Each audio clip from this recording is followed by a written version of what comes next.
Now I will take speaking test. Before taking test, I introduce myself. This is Abdullah Riyad. I'm a manager of UNIT Department of IELTS and Spoken. How are you? I am fine. Thank you for asking. Okay.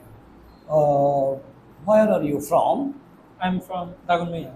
Okay. What do you do? I am a student and I recently completed my diploma in engineering, Department of Architecture. Well, do you like traveling? Yes, I do.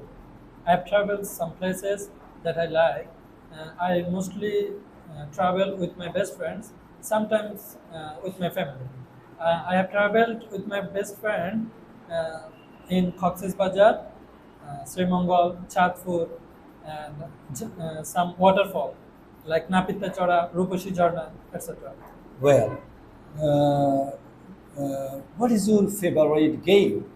My favorite game is football, Football. but sometimes I play cricket with my friends in the afternoon.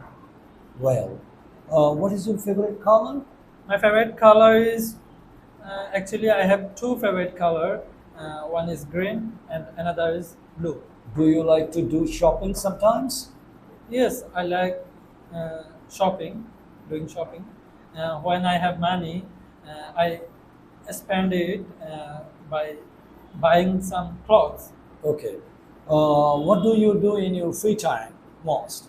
Most of in my free time, I like to spend some time with my friends. Uh, so hardly, I spend some time in reading books, story books. Okay, thank you. Thank you.